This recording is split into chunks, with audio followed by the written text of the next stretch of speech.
Well, I'm here at the International AIDS Conference in Mexico City with Sheryl Lee Ralph, the famous actress, and infamous, and an incredible AIDS activist. Her work is centered around women and HIV, and she is a huge advocate for people living with HIV and AIDS. And thank you so much for coming here this morning. Thank you for having me. Thank you.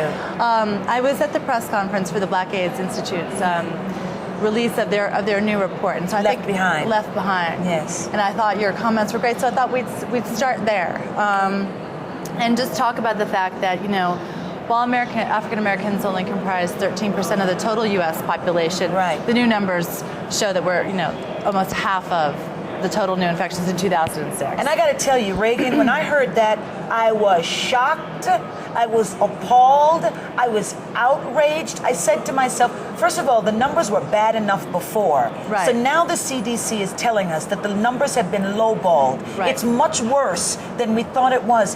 And nobody's outraged. That's my question. Nobody is running Where's up the and press? down. Thank you. Where's the screaming? Where's the Where yelling? is it? Yeah. Where is it? I'm telling you, Reagan, I'm so fed up with all of this. And I know I may have been joking or sounded like I was joking, but Saturday, September 27th, I'm going to sit on the steps of the Lincoln Memorial in Washington, D.C. I'm going to wear red so folks know it's me, because I'm sick and tired of being marginalized. It has come to the time we've got to organize, strategize. If we don't stand up for ourselves, who is going to do this? No. Women around the world have no voice.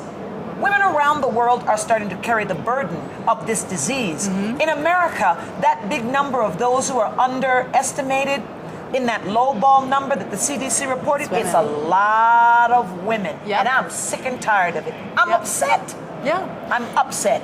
Well, and we've been talking about the AIDS initiative in the United States and funding it. I mean, we talked about getting the funding levels to over 600 million years ago. We're still not there. Why will the government not respond to this? I wonder. You heard me say in the press conference, we've got to deal with the ism, because there must be some ism working here. And what is it? Ageism? Is it feminism? Is it racism? Pick one. Right. Pick one, right. Because one of them is working in this. Yep. And I'm upset about it. Yep. It shouldn't be. No. But then again, I was reading one of the reports and they said, no money for bad people.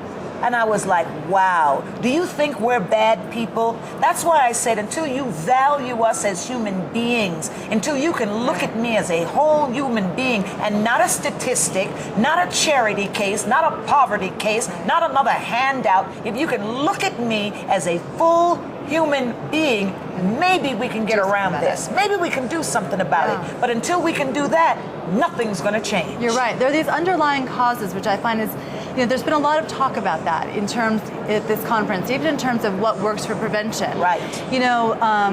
Some people say, well, now that we have treatment, that's, people aren't afraid to get HIV. And I find that to be incredible. And I don't think that that's the reason that people are still getting HIV. I think the reason people are still getting HIV is because we don't know how to do effective prevention, because we don't know and we're not acknowledging the causes that are driving the behavior that lead to people getting HIV. For example, in every group, whether it's white women or black women or gay men or straight people, there are different factors and very, very different scenarios between a young gay black man and a black woman whose husband has been incarcerated.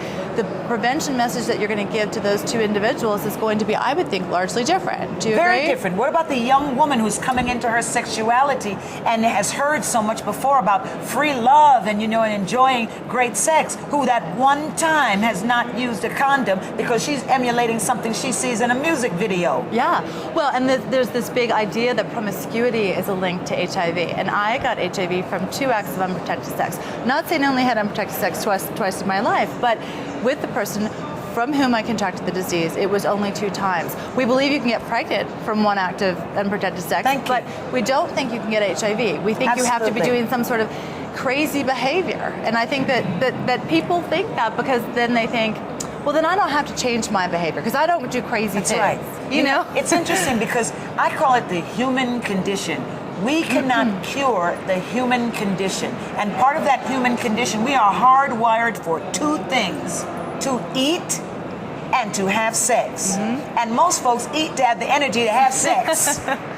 So, you know, when we talk about, wait a minute, you've got to change the way that you have sex. You need to become adamantly responsible for yourself when it comes to having sex. You need to do everything possible for you when you're having sex, and you must have it in your mind that unprotected sex is like playing Russian roulette with your life. You've got to hear that regardless of who you are, regardless of what kind of sex you think you're having, regardless of what your fantasies are, regardless of what you think somebody else, how they're having sex. How are you having sex? If you are having unprotected sex, you are putting yourself in danger.